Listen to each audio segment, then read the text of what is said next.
Hello everyone, welcome back to my YouTube channel. তোমালোক সকলোকে মোৰ নতুন ভিডিঅ'লৈ স্বাগতম জনাইছো। সো ডিয়াৰ ষ্টুডেণ্ট, আজি মই তোমালোকৰ বাবে class 10 half yearly examination Jorhat ডিষ্ট্ৰিক্টৰ জেনেৰেল মেথছৰ পেপাৰখনৰ MCQs 45 MCQs যিখিনি থাকে সেইখিনি ডিসকাস কৰিবলৈ আছো। ইয়াৰ সলিউশনখিনি তোমালোকক মই কৰাই দিম, কোনখিনি শুদ্ধ হ'ব কোনখিনি ভুল হ'ব। তোমালোকে কমেন্ট বক্সত মোক জনাই দিবা কিমান মাৰ্কছ তোমালোকে এটেম্প কৰিলা, কিমান মাৰ্কছ পাবা, গোটেইখিনি কমেন্ট বক্সত জনাই দিবা। গতিকে আহা দেৰি নকৰি আজি ভিডিঅ'টো আৰম্ভ কৰোঁ। সো ফাৰ্স্ট কোৱেশ্চন আমাৰ কি দি আছে চাবা তোমালোকে, the value of cube root of 1/8 plus cube root of 1/27 plus cube root of 1/64 is মানে এই গুটেই কিটা যদি আমি যোগ কৰি দিও ঘনমূলটো উলিয়াই পেলাই তেতিয়া তাৰ ভ্যালু কিমান হ'ব আমাক খুদিছে। এই যেটো আছে 1/8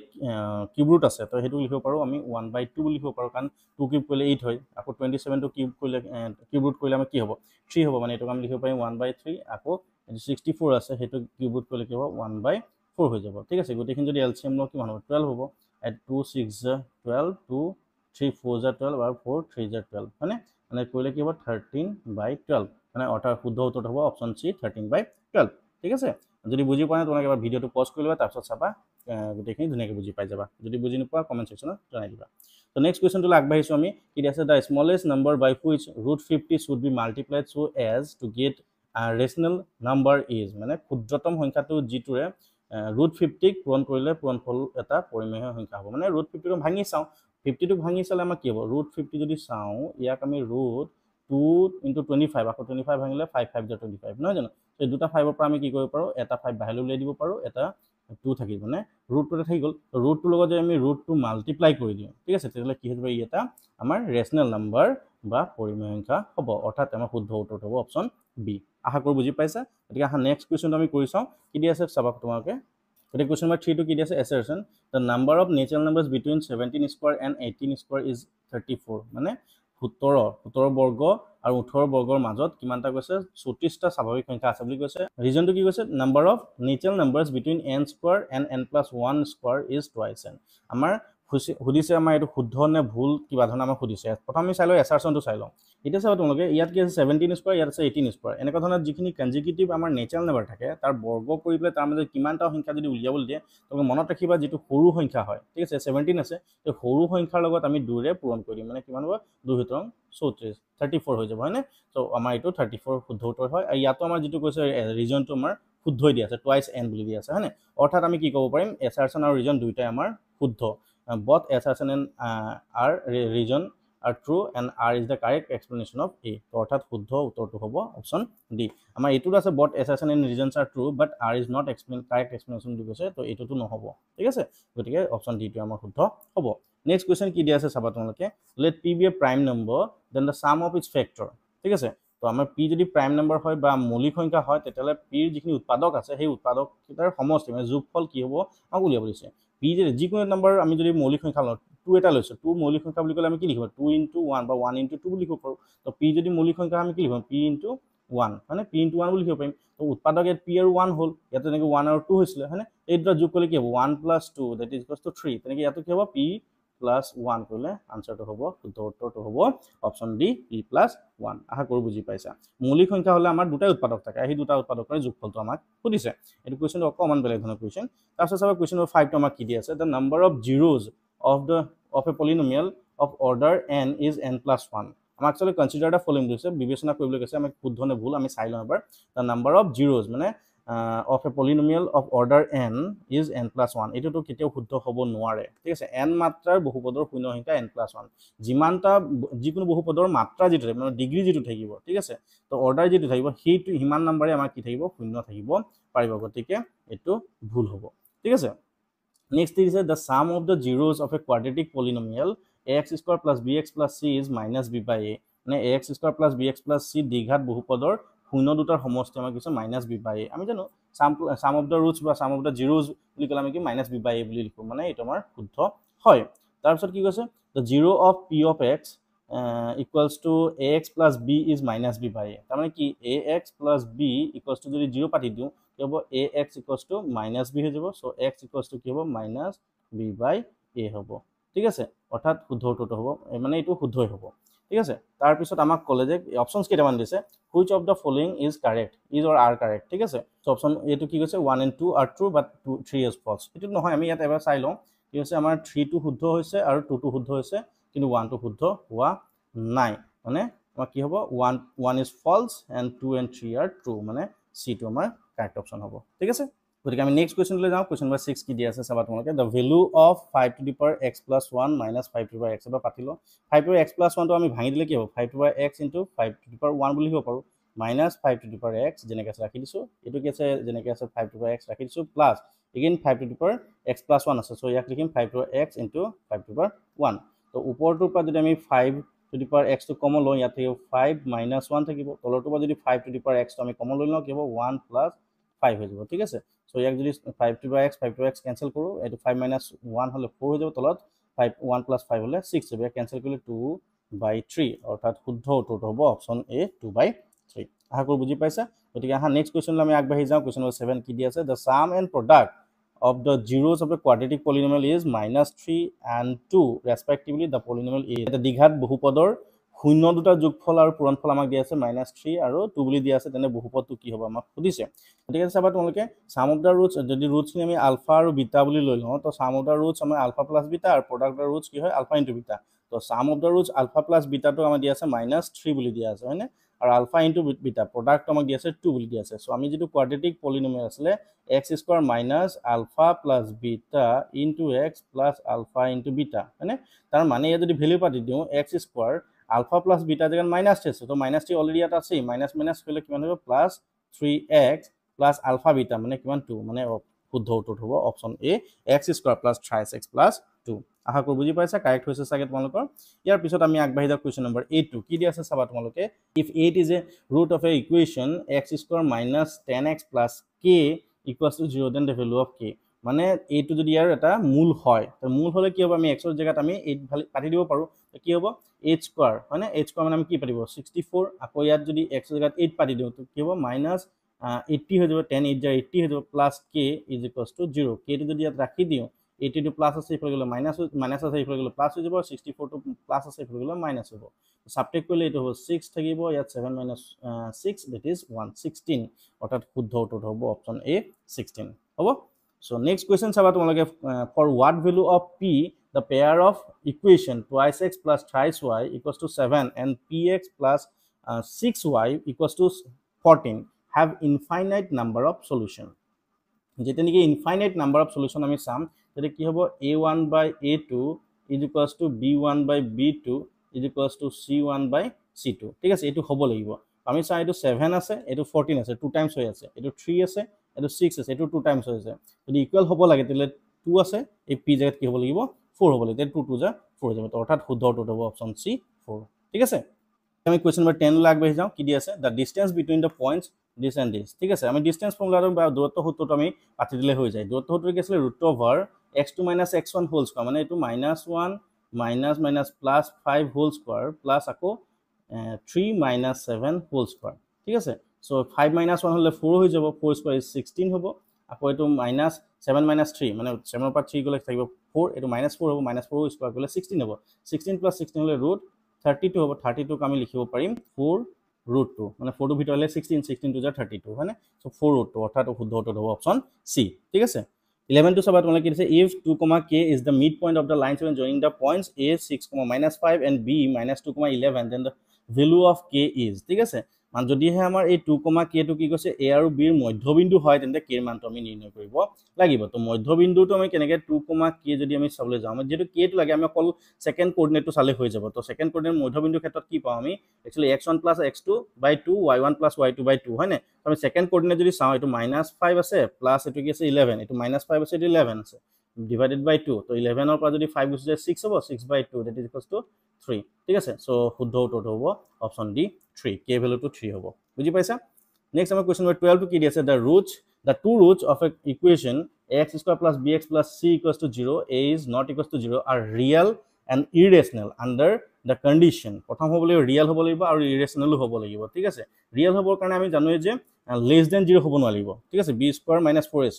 b square minus 4ac টো আমি কেতিয়াও আমাৰ less than 0 হ'ব নোৱাৰিব ঠিক আছে তাৰ পিছত আমি ইকুৱেল হ'ব পাৰে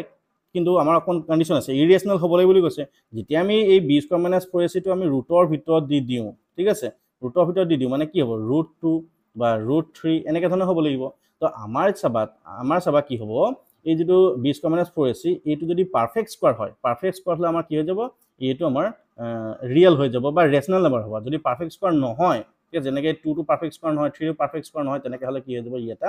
ইৰেচনেল নাম্বাৰ হ'ব অৰ্থাৎ ইয়াৰ শুদ্ধ উত্তৰ হ'ব অপচন ডি যেটো আমাক কৈছে ইৰেচনেল বুলি কৈছে বুজি পালানে এই বস্তু অকন ভালকে চাবা কোৱেশ্চনটো অকন কনফিউজ কৰিব পাৰে তোমালোকক এইটো অপচন ডি টো আমাৰ শুদ্ধ হ'ব তাৰ পিছত চাবা তোমালোকে কোৱেশ্চন নম্বৰ 13 টো কি দি আছে ইফ 2025 স্কয়াৰ ৰুট মানে এটো 45 বুলি দিয়া আছে দেন দ্য ভ্যালু অফ 20.25 একো নাই চাবা তোমালোকে দুঘৰৰ আগত এই মাজত আছে পইণ্টটো হয়নে সো এটো 45 যেটো স্কয়াৰ ৰুট আছে ইয়াত জাস্ট সিম্পলি তোমালোকে 4.5 লিখি দিয়া দ্যাটস ইট এইটো আমাৰ শুদ্ধ উত্তৰ হ'ব অপচন সি নেক্সট কোৱেশ্চন কি আছে 14 টো if m is the cube root of n কি কৈছে m is the cube root of n ঠিক আছে গতিকে আমি কি কৈছে n ৰ মানটো উলিয়াব n ৰ মানটো আমি কিউবটো উঠাই দিলো বচ্চা যদি কিউব কৰি দিও কি হয় n হৈ যাব ইফালে আকৌ m কি হৈ যাব মানে n ৰ ভ্যালুটো কি হৈ যাব m কি অৰ্থাৎ অপচন সি টো আমাৰ শুদ্ধ উত্তৰ হ'ব নেক্সট কোৱেশ্চন নম্বৰ 15 টো কি দি আছে which of the following is a quadratic equation তলৰ কোনটো দ্বিঘাত সমীকৰণ ঠিক আছে এতিয়া চাবা এইটো যদি আমি চাও x স্কয়াৰ এটো আমি কি পাম x square plus 2x plus 1 এনেকে পাম ইয়াকো যদি ভাঙো তো x স্কয়াৰ টাৰ্ম এটা থাকি যাব বাকি কি ক্যান্সেল হৈছে নহৈছে আমাৰ কোনো মতলব নাই কথাটো মনত ৰাখিবা যে x স্কয়াৰ টাৰ্ম এটা আমাৰ থাকি গৈছে তো এটো আমাৰ শুদ্ধ উত্তৰ হ'ব তথাপি আমি চাই লব পাৰো ইয়াত চাবা x স্কয়াৰ আছে ইফালে x স্কয়াৰ এটা ওলাব তো এটো ক্যান্সেল গুছি যাব তাৰপিছত এটোটো নহয় x স্কয়াৰ টাৰ্মই নাই তাৰপিছত ইয়াত আমাৰ q এটা টাৰ্ম আহি যাব ইয়াৰ পৰা তো এটো নহব ঠিক আছে অৰ্থাৎ শুদ্ধ উত্তৰ হ'ব অপচন এ তাৰপিছত চাবা question number 16 the discriminant of the equation x square plus 6x plus 5 equals to 0 মানে x square plus 6x plus 5 equals to 0 সমীকৰণটো ভেদ নিৰূপণ কি হ'ব নিৰূপক কি হ'ব ঠিক আছে মানে ভেদ নিৰূপক কি আছিল b square minus 4ac ঠিক আছে b square minus 4c b square হলে কি হ'ব 6 square মানে 36 minus 4ac a টো আমি 1 আছে c আছে 5 মানে 4 5 20 মানে 36 minus 20 মানে কিমান হ'ব 16 হ'ব অৰ্থাৎ শুদ্ধ উত্তৰ হ'ব অপচন 16 মানে c হ'ব হ'ব তো নেক্সট কোৱেশ্চন নম্বৰ 17 আমি চাও কোৱেশ্চন নম্বৰ 17 চাবা কি দি আছে a linear equation 2x plus 3y equals to 10 which of the following linear equation will not satisfy the unique solution ঠিক আছে মানে ইউনিক সলিউশন নাথাকিব মানে অদ্বিতীয় সমাধান বাবে সিদ্ধ নকৰে বুলি কৈছে তাৰ মানে কি অদ্বিতীয় সমাধান কেতিয়া থাকিব যেটা নেকি a1 by a2 আৰু b1 by b2 ঠিক আছে এই দুটা আমাৰ কেতিয়াও ইকুৱেল হ'ব না লাগিব যদি ইকুৱেল হৈ গৈছে দ্যাট মিন্স আমাৰ এটো কেতিয়াও অদ্বিতীয় সমাধান বা ইউনিক সলিউশন থাকিব নোৱাৰে তো প্ৰথম কোৱেশ্চনটো চাও প্ৰথম ইকুৱেশ্যনটো আছে twice x আছে 2 আছে কোএফিচিয়েন্ট x ৰ ইয়াত আছে 6 আছে 2/6 কৰিলে কি মান হৈ যাব আমাৰ 1/3 হ'ব আকৌ 3/9 যদি কৰো কি হ'ব 1/3 মানে দুটা ইকুৱেল হৈ গল নাই আকৌ 10/30 কৰিলে কি হৈ যাব এটো 1/3 গুটেখিনি ইকুৱেল হৈ গল ইকুৱেল তো হ'ব না লাগিব গুটেখিনি ইকুৱেল হলে এটো আমাৰ ইনফাইনাইটলি মেনি সলিউশনছ হ'ব গতিকে ইয়াতো ইকুৱেল হৈ গৈছে সো আমাক এটো আমাৰ শুদ্ধ উত্তৰ হ'ব কোৱেশ্চনটো মতে ঠিক আছে The next question number 18 to কি দিয়া আছে চাবা তুমি which of the following is the coordinate of the point by intersection of the diagonals of the rectangle ABCD with vertices A B C D এখিনি দিয়া আছে ঠিক আছে ABCD আমাৰ আয়তাকাৰ দিয়া আছে আয়তৰ শীৰ্ষবিন্দুবোৰ কি দিয়া আছে ABCD এটা আমাক কৈছে যে আয়তৰ কৰ্ণ দুটালে কটাকটি কৰা বিন্দুটোৰ স্থানাংক নিৰ্ণয় কৰা ঠিক আছে সাপোজ মই এটো এটা আয়ত ৰাখিছো এটো A B C D ইয়াৰ কৰ্ণ দুটালে কি হ'ব AC আৰু BD হ'ব তো আমি জানো যে আমি যিকোনটা আয়ত এটা প্যাৰালেলোগ্ৰাম হয় বা আমাৰ সমান্তৰিক হয় আৰু সমান্তৰিকৰ কৰ্ণ দুটা কি হয় ইজন দুইটা ইটো হেতুক আমাৰ কি কয় সমদ্বিখণ্ডিত কৰে তাৰ মানে হল এই পইণ্টটো আমাৰ বি ডিৰ মিড পইণ্ট হ'ব আৰু এসিৰ মিড পইণ্ট হ'ব তো কোনোবা দুটা পইণ্ট যদি আমি মিড পইণ্ট ফৰ্মুলাটো আমি লগাই দিও তেলা আমি ওলাই যাব মই এ আৰু সি কত চাও এ আৰু সি মানে 0 + 1 ডিভাইডেড বাই 2 মানে 0 + 1 আকৌ এটো 3 - 2/2 0 + 1 হলে কি হয় 1/2 এ হ'ব আকৌ 3 - 1 হলো 3 - 2 হলো 1 এ হ'ব মানে 1/2 1/2 অৰ্থাৎ শুদ্ধ উত্তৰ হ'ব আমাৰ 1/2, 1/2 এটো ভালকে চাবা তোমালোকে মানে এসি চালো হ'ব বিডি চালো হৈ যাব সো নেক্সট কোৱেশ্চন নম্বৰ 19 কি দি আছে চাবা তোমালোকে Rahul claims that congruent polygons similar as well মানে congruent polygon খিনি বা সৰ্বাংগ সম যিখিনি বহুভুজ আছে সেইখিনি সদৃশ হ'ব বুলি কৈছে কিন্তু অমনে কি কলে claims that similar polygons are congruent as well who is are correct ঠিক আছে কোন শুদ্ধ কোন ভুল নে দুইজনে শুদ্ধ নে দুইজনে ভুল আমাক খুদিছে তো এতিয়া চাবা তোমালোকে যেটো ক্লাস 9 ত তোমালোকে পাইছে কংগ্ৰুয়েন্স ফিগাৰ ঠিক আছে কংগ্ৰুয়েন্ট ফিগাৰ খিনি হলে দুটা ফিগাৰ যেটা congruent each and every part of the figure বা পলিগন are equal তেতিয়া কংগ্ৰুয়েন্ট হ'ব নহলে নহব তো দুটা ফিগাৰ যেটা কংগ্ৰুয়েন্ট হ'ব that means they are similar always similar but similar দুটা ট্রায়াঙ্গেল হোক বা দুটা পলিগনে যিকোনো পলিগনে যদি আমাৰ similar হয় that doesn't mean that they are congruent ঠিক আছে মানে যেটো আমাৰ সেকেন্ড জনে কলে অমন ভুল হৈছে ঠিক আছে অৰ্থাৎ আমাৰ কি হ'ব only ৰাহুল কাৰেক্ট কা যুক্তিটো শুদ্ধ বুলি কৈছে অৰ্থাৎ only ৰাহুল is correct হ'ব next if into triangle ABC and DEF AB by FD BC by DE and AC by EF গোটেইখিনি ইকুৱেল বুলি কৈছে আমি কোনটো হয় তলত আমি আঁকিব লাগিব প্ৰথম আমি কি কৰিম ABC টো আঁকি লম ঠিক আছে ABC আৰু ইফালে চাবা আৰু DEF লিখিছো মই DEF এনেকৈ হ'ব পাৰে বেলেগকৈ হ'ব পাৰে তথাপি বেলেগ এটা ট্ৰায়াংগল মই আঁকি চাওঁ তো প্ৰথম ক'লে AB by FD AB টো আহি গ'ল এইটো সাইড হয়নে AB টো আহিলে তো FD তো ইয়াত আহিব F এইটো D আহি যাব ঠিক আছে AB লগত FD মিলি গ'ল আকৌ BC লগত DE BC এইটো হ'ল তো DE মানে ইয়াত আহিব লাগিব তাৰপিছত AC by EF AC এইটো আৰু EF এইটো বা FE একে কথাই এইটো আলটিমেটলি এই দুটা হৈছে মানে এইটো নহয় এই দুটা ঠিক আছে এই দুটা কি হৈছে সিমিলাৰ হৈছে তো সিমিলাৰ হৈছে কি হ'ব ABC যদি চাওঁ ABC লগত কি হ'ব FDE হয়নে FDE ABC এনেকৈ চালে FDE এনেকৈ হৈ যাব হয়নে তো আমি চাওঁ ABC লগত FDE এইটো হৈ যাব আমাৰ শুদ্ধ উত্তৰ হ'ব অপচন বি ঠিক আছে নেক্সট question number 21 তো কি দিয়া আছে চাবা তোমালোকে in the figure DE is parallel to BC DE আৰু BC আমাৰ parallel বুলি কৈছে তো গতিকে আমাৰ x ৰ মানটো উলিয়াব লাগিব ইয়াৰ কিছুমান আমাৰ টাৰ্ম দিয়া আছে so AD by DB equals to AE by EC যদি আমি DE আৰু BC টো parallel হয় আমি পাইছিলো তো কি কৰিম আমি AD জেগাত আমি কি লিখিম x + 3 divided by x + 6 equals to x by x + 2 ঠিক আছে মানে AD by DB equals to AE by EC যদি ক্রস মাল্টিপ্লাই যদি কই দিও এটা কি হ'ব x² এইটো লগত এইটো কই দিলে কি হৈ যাব x² + 5x + 2 3 6 হৈ যাব হয়নে আকৌ এইটো লগত এইটো মাল্টিপ্লাই কৰিলে কি হ'ব x² + 6x হৈ যাব x² কেনসেল যাব এই 5x টো যদি ইফালে লৈ যাও 6x - 5x ঠিক আছে এটো ইকুয়ালস টু 6 থাকি গল মানে ইফালে থাকিব x ইকুয়ালস টু 6 অর্থাৎ শুদ্ধ উত্তৰটো হ'ব option number D that is 6 ঠিক আছে নেক্সট আছে sin θ - cos θ equals to 0 then the value of tan θ - 1 তো tan θ যদি ভাঙি দিও কি হ'ব sin θ by cos θ ঠিক আছে -1 ইয়াক যদি এলসিএম লৈ লও cos θ তলত থাকিব ওপৰত কি হ'ব sin θ - cos θ sin θ - cos θ তো অলৰেডি 0 বুলি কৈছে মানে 0 by cos θ যদি আমি চাও কি হ'ব 0 ৰ আমি যিকোনো নম্বৰ যদি ডিভাইড কৰো কি হ'ব ই 0 হ'ব অৰ্থাৎ শুদ্ধ উত্তৰটো হ'ব অপচন এ ঠিক আছে সো কোৱেশ্চন নম্বৰ 23 কি আছে Nissan is 6 feet tall at an instant his shadow is 5 feet long at the same instant the shadow of the pole is 30 feet long and how tall is the tower ঠিক আছে প্ৰথমতে আমি Nissan ৰ হাইটটো কাৰণে এটা লৈছো এটো সে A B লৈছো এটো C ঠিক আছে ইয়াৰ shadow is AC BC টো আমি shadow বুলি লৈছো সো obviously height বুলি ক'লে আমি perpendicular টো চাম ঠিক আছে right angle triangle হ'ব আকৌ এটা pole এটা আছে যেনিবা ঠিক আছে সো এটো মই P Q R লৈছো ঠিক আছে সিধাকে আছে এটো 90 ডিগ্ৰী হৈ থাকিব তো obviously দুটা ট্ৰায়াঙ্গল কি হ'ব আমাৰ সিমিলাৰ হ'ব কাৰণ এটো যদি আমি ইফালে সূৰ্যটা আছে ঠিক আছে সূৰ্যটা আছে তো আমি সূৰ্যটো বহুত ওপৰত থাকে গতিকে আমাৰ এই এংগলটো আৰু এংগলটো আমাৰ কি হৈ যাব ইকুৱেল মানে তো এংগল ক্ৰাইটেৰিয়া মতে দুটা ট্ৰায়াঙ্গল আমি সিমিলাৰ বুলি ক'ব পাৰো তো এতিয়া চাবা নিশান্তৰ হাইটটো বা টলটো কিমান 6 বুলি কৈছে হয়নে আৰু শেডোটো কৈছে 5 বুলি ক'লে মানে ইউনিটটো আমি নাচাও আৰু 5 ফিট বা কিবা আকৌ ক'লে যে তেতিয়া হলে আমাৰ শেডো অফ দা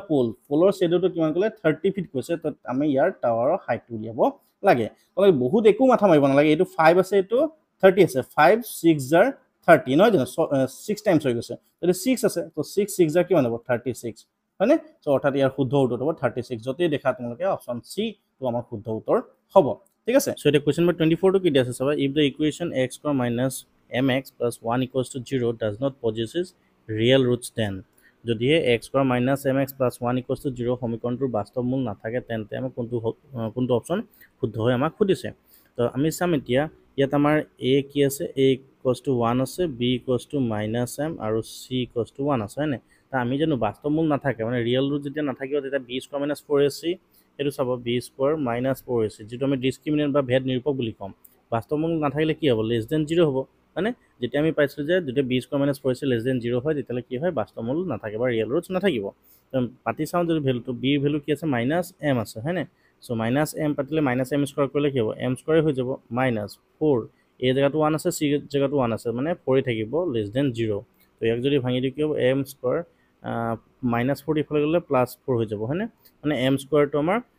কিমান পালো লেছ দেন 4 পালো মানে m ৰ ভ্যালু যি না পাতো কিয় 4 বা 4 তকৈ সৰু হ'ব লাগিব আমি আলটিমেটলি যদি m ৰ ভ্যালুটো চাও ঠিক আছে m ৰ ভ্যালুটো আমি +-2 বা তাত +-2 ৰ ভিতৰতে থাকিব মানে 2 আৰু -2 আৰু +2 মাজতে থাকিব অৰ্থাৎ শুদ্ধ উত্তৰটো হ'ব option B -2 less than m less than 2 ঠিক আছে এইটো আমাৰ শুদ্ধ উত্তৰ হ'ব পাৰিবা গতিকে কোৱেশ্চন নম্বৰ 25 টো চাও কি দিয়া আছে চাবা তোমালোকে consider da equation kx² + 2x = c into 2x square plus b for the equation to be quadratic, which of these cannot be the value of k? k কোনটো k value হ'ব নোৱাৰিব, হোৱাটো নহয় নোহোৱাটো বুলি কৈছে, ঠিক আছে। সো quadratic equation বুলি ক'বলৈ যাওঁতে ax square plus bx plus c equals to 0 where a not equals to 0 মানে a to আমাৰ 0 হ'ব নোৱাৰিব, বা x square টাৰ্মছ টো আমাৰ 0 হ'ব নোৱাৰিব বা কেনসেল কোনো পদ্ধতি যাব নোৱাৰিব। আমি x square টাৰ্ম ইয়াতো দেখিছো ইয়াতো দেখিছো, তাৰ মানে যদি এইটো k টো ইয়াৰ লগত ইকুৱেল হৈ যাব, মানে এইটো 2 আছে c আছে হয়নে, প্ৰডাক্ট কৰিলে twice c হৈ যাব। তো twice যদি ইয়াত k জায়গাটো যদি twice c পাতি দিও মানে কেনসেল গুচি যাব হয়নে, এইটো আৰু এইটো কেনসেল গুচি যাব। তো হেতু আমি কৰিব নোৱাৰো, তাৰ মানে twice c হ'ব নোৱাৰিব, অৰ্থাৎ শুদ্ধ উত্তৰটো হ'ব অপচন বি twice c। এটা নেক্সট কোৱেশ্চন নম্বৰ 26 টো চাবা কি দিয়া আছে তোমালোকে, if triangle abc and triangle def such that, দুটা আমাৰ কি কৈছে সিমিলাৰ বুলি কৈ থোৱা আছে হয়নে, সিমিলাৰ বুলি সদৃশ বুলি দিয়া আছে, a equals to 47 e equals to 83। ফিগাৰটো ৰাফকে আঁকি চাও কি হ'ব, সে এটো a b c আইফালে কৈছে d e f দুইটা আমাৰ সিমিলাৰ বুলি কৈছে, a equals to 47 e equals to 83 বুলি কোৱা আছে, দেন মেজাৰ অফ c, তো c টো উলিয়াব লাগিব। তো a টো মই লিখি লৈছো এবাৰ, a টো 47 ডিগ্ৰী হয়নে, b টো কি হ'ব, এটো যদি e আৰু abc আৰু def দুটা যদি সিমিলাৰ হয় e equals to b হৈ যাব। তো b টো আমাৰ e টো আমাৰ কি আছিল 83, সো b টো আমাৰ কি হৈ যাব 83 হ'ব। আমাক c লাগে, তো এংগেল সাম প্ৰপাৰ্টি কৰিলে হৈ যাব, c টো আমাৰ কি হ'ব 180 ৰ পৰা b আৰু a আৰু b টো মাইনাস কৰিলে হৈ যাব। তো a আৰু b এটো 47 আছে, এটো 83, 7 plus 3 that is 10, 1 carry 4 plus 8 12, এটো 13 মানে 130, তো গলে কিমান থাকিব 50, অৰ্থাৎ শুদ্ধ উত্তৰটো হৈ যাব 50 অপচন এ, ঠিক আছে। নেক্সট কোৱেশ্চন নম্বৰ 27 টো চাবা, if the midpoint of the line segment formed by joining the points -6,5 and -2,3 is a by 3,4, then the value of a is, ঠিক আছে। মিড পয়েন্ট হিয়ম, ঠিক আছে। প্ৰথম আমি a টো যেটো উলিয়াব লাগে, তো আমি কি কৰো প্ৰথমটো চাও, প্ৰথমটো যদি আমি চাও x1 + x2 / 2 হ'ব, এটো যদি x কোঅৰ্ডিনেটটোত আছে কি হ'ব -6 - 2 divided by 2, মানে -6 - 2 হলে -8/2, মানে আলটিমেট হ'ব -4, আৰু a ভ্যালু ল'ব লাগে। সো a এটো ক্ৰস কৰিলে কি হ'ব 3 4 12, মানে -12, a = -12 আমাৰ হ'ব এৰ ভ্যালু, ঠিক আছে। অৰ্থাৎ শুদ্ধ উত্তৰটো হ'ব অপচন বি। নেক্সট কোৱেশ্চন কি দিয়া আছে চাবা তোমালোকে, distance of the point p 2,3 from da x axis, এনেকুৱা কোৱেশ্চন আহিয়ে থাকে মেট্ৰিকতো তোমালোকৰ কোৱেশ্চন আহিব। পয়েন্ট এটা আছে 2,3, ঠিক আছে। 2,3 মানে এই পয়েন্টটো কি হ'ল অৰিজিনৰ পৰা এইফালে তোমাৰ কিমান যাব 2 ইউনিট যাব, আৰু এই ওপৰলৈ কিমান যাব 3 ইউনিট যাব, ঠিক আছে। অৰ্থাৎ মানে আমি x এক্সিসৰ পৰা কিমান ডিসটেন্স থাকিলে 3 ইউনিট, অৰ্থাৎ শুদ্ধ উত্তৰটো হ'ব option D 3। Next question number 29, if a linear equation in two variables has infinitely many solutions, then the equations are, ঠিক আছে। infinitely many solutions মানে কি হ'ব, a1 by a2 b1 by b2 আৰু c1 by c2, এই গোটেই কিটা কি হ'ব লাগিব ইকুৱেল হ'ব লাগিব, ঠিক আছে। সো এই কিটা ইকুৱেল নহলে কেতিয়াও, মানে যদি সাপোজ এটো 1/2 a1 by a2 যদি 1/2, বাকি কিটা ৰেশিও আমি 1/2 1/2 পাব লাগিব, মানে প্ৰথম a1 by a2 ৰ জায়গাতে বা b1 by b2 কোনোবা এটাৰ ওপৰত ডিপেন্ড হৈ থাকিব। তো ইয়াত আমাৰ দিছে independent consistent, dependent consistent, dependent inconsistent আৰু ইন্ডিপেন্ডেন্ট ইনকনসিস্টেন্ট। প্ৰথম কথা হল কি all R equal, all R equal আমাক কৈছে যে ইনফাইনাইটলি মেনি সলিউশনস, তো সলিউশন থাকা মানে আমাৰ কনসিস্টেন্ট হয়, তাৰ মানে আমাৰ এই ইনকনসিস্টেন্ট দুটা কাট খাই গল হয়নে। তাৰছত মই অলপ আগতে ক'লো যে a1 by a2 বা b1 by b2 c1 by c2 গোটেই ইকুৱেল হ'ব লাগিব, মানে এইটো হিটোৰ ওপৰত ডিপেন্ড হৈ থাকিব, যে এইটো যদি হয় এইটো বেলেগ হৈ যাব নালাগে, এইটো 1/2 হলে নেক্সট আমাৰ 1/3 হ'ব নালাগিব, মানে ডিপেন্ড হৈ থাকিব। সেইকাৰণে ইয়াক ক'ব পাৰিম আমি option B dependent and consistent, মানে পৰতন্ত্ৰ আৰু সংগত হ'ব। বুজি পাইছা, এইটো অকণ বেলেগ ধৰণৰ কোৱেশ্চন, ডাইৰেক্ট কিতাপৰ কোৱেশ্চন নহয়, এইটো ভাল কোৱেশ্চন মই পাইছো। Next question number 30, the distance of the point -6,8 from the origin, অৰিজিনৰ পৰা দূৰত্ব কিমান, মানে অৰিজিনটো আমি 0,0 লিখিব পাৰো, তো দূৰত্ব সূত্ৰ লগাই দিলে হ'ল -6 - 0 whole square plus 8 - 0 whole square, এটো ডাইৰেক্টটো কৰিব পাৰো। তো -6 - 0 হলে -6 হ'ব, হোল স্কয়াৰ কৰিলে 36 হৈ যাব হয়নে, আকৌ 8 - 0 8 হ'ব, 8 স্কয়ার ইজ 64, দুটা এড কৰিলে আমাৰ হ'ব 100, তো স্কয়াৰ ৰুট অফ 100 ইজ 10, অৰ্থাৎ শুদ্ধ উত্তৰটো হ'ব অপচন ডি 10, ঠিক আছে। নেক্সট চাবা তোমালোকে, দ্য পেৰিমিটাৰ অফ দ্য ট্ৰায়াঙ্গল হুজ ভাৰ্টাইসেস আৰ 0,0 1,0 and 0,1, ঠিক আছে। তো আমি যদি এক্সিসটো চাই লওঁ, এইটো আমাৰ অৰিজিনটো আমাৰ 0,0 1,0 ইয়াত আহিব, 0,1 ইয়াত আহিব, এক্সাম্পল, ঠিক আছে। এইটো 1 ইউনিট হ'ব, এইটো 1 ইউনিট, এইটো যদি আমি কৈ দিওঁ এইটো ৰাইট এংগেল ট্ৰায়াঙ্গল হ'ল, পাইথাগোৰাছ যদি ইউজ কৰোঁ, ঠিক আছে, 1 কি হ'ব √1 স্কয়ার প্লাস 1 স্কয়ার, মানে কি হ'ব 1 স্কয়ার মানে 1 স্কয়ার প্লাস মানে 1 1 + 1 হলে 2, মানে √2, এই কোণ হৈ যাব √2। পেৰিমিটাৰ মানে ত্ৰিভুজৰ তিনটা সাইড যোগ কৰিলে হৈ যায়, তো 1 + 1 + √2 মানে 1 + 1 2 আৰু এটো √2 ঠিক আছে অৰ্থাৎ শুদ্ধ উত্তৰটো হ'ব অপচন সি 2 + √2 নেক্সট চাবা তোমালোকে question number 32 12, the point 12, lies on the fourth quadrant ঠিক আছে fourth quadrant আমি যদি আঁকি চাওঁ fourth quadrant suppose ইয়াতে আছে 12, ঠিক আছে এটো a point বুলি কৈছে if the distance of the point a from the origin is 13 units then the value of a distance of the point a from the originৰ পৰা ইয়াৰ distance to 13 বুলি কৈছে এটো কিমান কৈছে 13 ঠিক আছে তেতিয়ালে a ভ্যালু তুলিয়াব লাগে তো আমি জানো যে এই 12, আছে মানে x axis 12 ডিসটেন্স ট্রাভেল কৰিব আৰু এফালে পারপেন্ডিকুলার ঠিক আছে তো এইটো 12 হৈ গল এইটো 13 হৈ গল এইটো a ঠিক আছে যদি তোমালোকৰ পাইথাগোৰাস ট্ৰিপলেটটো মনত আছে এটা 13 হলে এটা 12 যদি এটা 5 হ'ব ঠিক আছে আমি কৰি চাব পাৰো তো আমি 13 টো আমাৰ হাইপোটেনিউজ হয় ঠিক আছে মানে 13 square equals to 12 square plus a square ঠিক আছে সো এই 13 স্কয়ার মানে কিমান 169 হলে এইটো 12 স্কয়ার মাইনাস কৰি দিয়া কিমান 144 that is equals to a square তো এট থাকিব 25 equals to a স্কয়ার মানে a equals to কিমান হৈ যাব 5 অৰ্থাৎ শুদ্ধ উত্তৰটো হ'ব অপচন বি 5 ঠিক আছে মই এখিনি মুহাই লৈছো নেক্সট কোৱেশ্চনটো কাৰণে কিবা যদি ডাউট আছে আগতে তোমালোকে কৈ দিবা ঠিক আছে তো নেক্সট কোৱেশ্চন নম্বৰ 33 টো মই চাই দিছো কি আছে চাবা তোমালোকে if 10a - cot a equals to 5 and 10a into cot a equals to 1 ঠিক আছে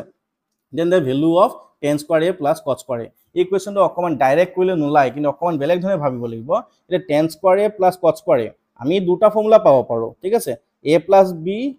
whole square equals to a square plus b square plus twice ab মানে বা a minus b whole square that is equals to a square plus b square minus twice ab মানে a square plus b square এই দুটা টাৰ্মক যদি লৈ লওঁ তো আমি এইটোকো চাব পাৰো এইটোকো চাব পাৰো ঠিক আছে কিন্তু মাইনাস যেটো আছে আমি সেকেন্ডটো চাম তো সেকেন্ডটো কেনেকৈ চাম এই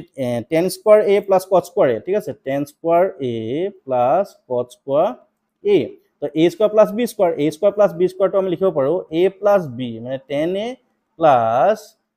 প্লাস নহয় আমি মাইনাস টো লম বুলি কৈছো ইয়াত যেটো মাইনাস টো আছে এটো হয়নে তো 10a minus cot a এনেকৈ লৈ লওঁ হোল স্কয়ার মাইনাস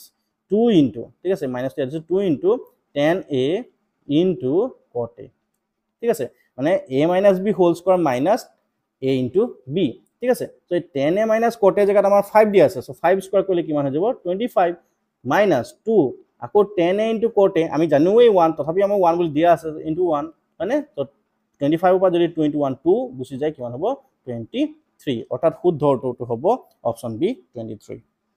ঠিক আছে গতিকে এতিয়া আহা আমি কোৱেশ্চন নম্বৰ 34 টো চাও what is the value of this মানে এটো ডাইৰেক্ট ভ্যালু পাতি দিলে হল 3 minus sin 60 ভ্যালুটো আমি √3/2 বুলি জানো যদি স্কয়ার কৰি দিও কি হ'ব 3/4 হৈ যাব divided by 1030 is 1/√3 into 1060 is only √3 তো √3 ক্যান্সেল যাব মানে উপৰটো চালে হৈ যাব উপৰটো যদি এলসিএম কৰো কি হৈ যাব আমাৰ এটো 4 হল আর 3 4 are 12 minus 3 12 minus 3 হলে 9/4 9/4 ইয়াত আছে না নাই কিন্তু আমাৰ মিক্স ফ্ৰেকশনত আছে সো 4 এ ডিভাইড কৰিলে 4 2 are 8 মানে 4 2 are 8 plus 1 9 মানে এটো হ'ব 2 and 1/4 এটা মুখতে কৰিব পাৰি তোমালোকে চাই লবা নেক্সট কোৱেশ্চন নম্বৰ 35 টো কি আছে sec twice x equals to 1/sin x minus 36 তো এই পাৰ্টটো যদি চাও ইয়াক যদি 1/sin হলে আমি cosec বুলি লিখিব পাৰো cosec আমি কি লিখিব পাৰিম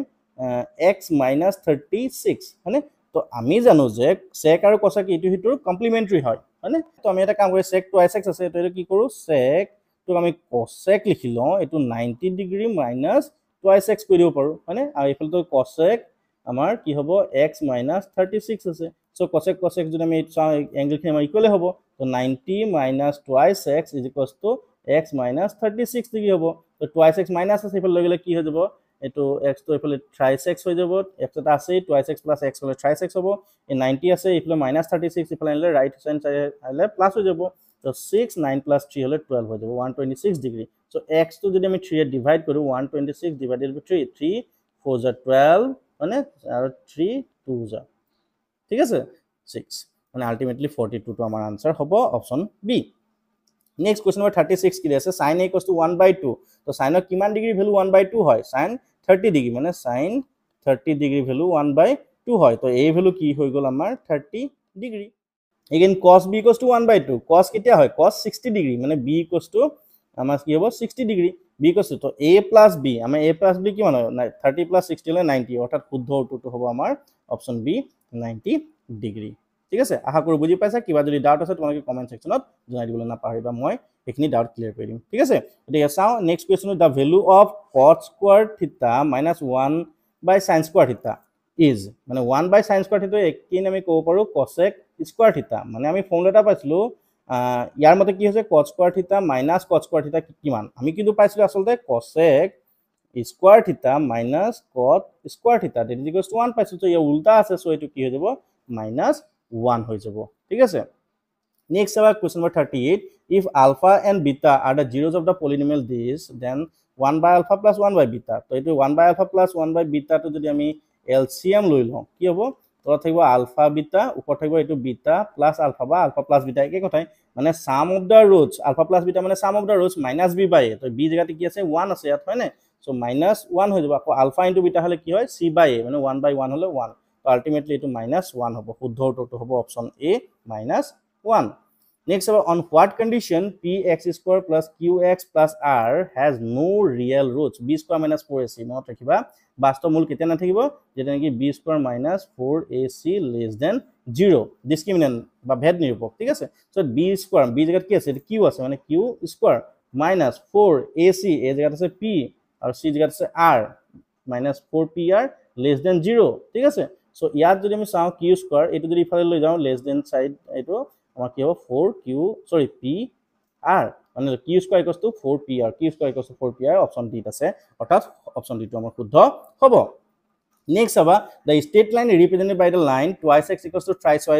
is ঠিক আছে আমাৰ কেনে ধৰণৰ হ'ব আমাৰ অপচন চাৰিটা দিয়া আছে তো আমি চাও twice x equals to thrice y so x equals to কি হ'ব 3/2y আমি x y জায়গা যদি আমি 0 পাতো ঠিক আছে 3/2 into 0 হলে কি হৈ যাব ইফালে 0 হৈ যাব মানে সো আমি যদি y জায়গা 0 পাচ্ছো x জায়গা আমি কি পালো 0 মানে 0,0 পয়েন্ট আমি স্যাটিসফাই কৰিছে তাৰ মিনিং টো হৈ গল 0 0 মাজেদি যাব আমি অপচন কি চাই যাও parallel to the x axis টো নহয় parallel to y axis হেতু নহয় পারপেন্ডিকুলার এটো নহয় এটো হ'ব passes through the origin ঠিক আছে মূল বিন্দুৰ মাজেৰে যাব ঠিক আছে মানে 0,0 পয়েন্ট যদি স্যাটিসফাই কৰিছে that means passes through the origin fine so next question the coordinate of the point which divides the line segment joining the points 4, and 8,5 internally in the ratio 3:1 মানে আমি পাইছিলো m1 is to m2 ঠিক আছে এই রেশিওটো 3:1 ত আছে ঠিক আছে যে আমি যেটো ফর্মুলা আসলে আমি x, y কি আসলে m1 x2 plus m2 x1 divided by m1 plus m2 আকৌ তেনেকে এটো m1 y2 plus m2 y1 divided by m1 plus m2 ঠিক আছে তো এইটো ভ্যালু যদি পাতি চাও m1 মানে 3 into x2 জায়গাত আমাৰ কি আছে আমাৰ 8 আছে 3 into 8 plus 1 into 4 divided by 3 plus 1 আকৌ এটো চলে 3 into এটো y2 মানে 5 আছে plus 1 into y1 মানে -3 আছে ঠিক আছে -3 divided by 3 plus 1 বলে মই এটো ইফালে কৈছো 3 8 যা 24 হৈ গল আৰু 1 4 যা 4 24 plus 4 by 3 plus 1 হলে 4 হৈ যাব ঠিক আছে আকৌ এটো 3 5 যা 15 মানে 3 5 যা 15 আকৌ এটো 1 into -3 হলে কিমান -3 by 4 3 plus 1 তো আমাৰ 4 হ'ব সো ইয়াত চালে কি হ'ব 24 plus 4 হলে 28 by 4 আকৌ এটো 15 পৰা 3 গলে থাকিব 12 by 4 সো ডিভাইড 4 7 যা 28 4 3 যা 7,3 কত আছে অপচন সি আছে অৰ্থাৎ অপচন সি তো আমাৰ শুদ্ধ হ'ব next 42 question to কি দি আছে এইটো আমি already কৰিলুৱে how many natural numbers are there between n square and n plus 1 square obviously যেটো সৰু হ'ব তাৰ 2 times হ'ব এটো twice n হ'ব option b next question number 43 is which of the following is not a square number তো 441 আমাৰ square number হয় 576 স্কয়াৰ নম্বৰ হয় 729 স্কয়াৰ নম্বৰ হয় তো কি হ'ব 674 তুমি কৈ চাব পাৰিবা এটো হয় ঠিক আছে the value of 1.2 into 10 to the minus 3 whole square মানে 1.2 স্কয়াৰ হ'ব আকৌ 10 to the power minus 3 square hobo a into b whole square to ki likhibo paro a into b whole to the m jodi thake ঠিক আছে এটো a to the power m into b to the power m tani likhibo paro মানে এটো আমি 1.2 whole square le 1.44 hobo আকৌ এটো যদি আমি কৰো 10 to the power 3 to the 6 মানে -6 এটো কোট আছে আমাৰ অপচন a to আমাৰ শুদ্ধ হ'ব নেক্সট কোৱেশ্চন চাবা যেটো last question of the mcq part which of the following rational numbers has non-terminating and recurring decimal non-terminating hobo kinu repeating ba recurring hobo mane নিৰৱধি পৌনঃপুনিক ঠিক আছে নিৰৱধি পৌনঃপুনিক মানে ই কেতিয়াও শেষ নহব আৰু কিন্তু ঘূৰি ঘূৰি গৈ থাকিব তা আমি জানো যে ইয়াৰ ডিনোমিনেটৰৰ ওপৰত ডিপেন্ড কৰে বা হৰৰ ওপৰত ডিপেন্ড কৰে যদিহে হৰটো 2 to the power m into 5 to the power n টাইপত নাথাকে মানে ইয়াৰ বাহিৰে বেলেগ কিবা যদি থাকি যায় তেতিয়ালে কি হ'ব নিৰৱধি পৌনঃপুনিক হ'ব তো এইটো চালে আমি কি লিখিম ইয়াত আমি 2 কিউব লিখিব পাৰো মানে 5 থাকক বা নাথাকক আমি 5 টো 0 লিখিম আকৌ 25 লিখলে 5 স্কয়াৰ ইনটু 2 পাৱাৰটো আমি 0 লিখি দিছো 42 লিখিলো 4 into 10 8 5 0 40 মানে 8 টকা 2 কিউব into 5 to the 1 ঠিক আছে কিন্তু 30 টো চালে 3 into 2 into 5 2 into 5 power 1 আছে কিন্তু 3 টো এক্সট্ৰা কে আছে মানে সো 3 যে থাকি গল 2 আৰু 5 বাই 3 থাকি গল এইটো আমাৰ জেং লগাই দিব যেটনি হৈ যাব নিৰৱধি পৌনঃপুনিক বা non terminating recurring decimal expansion বুলি কম আই হোপ তুমি বুজি পাইছা কিবা যদি ডাউট থাকে কমেন্ট বক্সত জনাই দিবা okay thank you have a nice day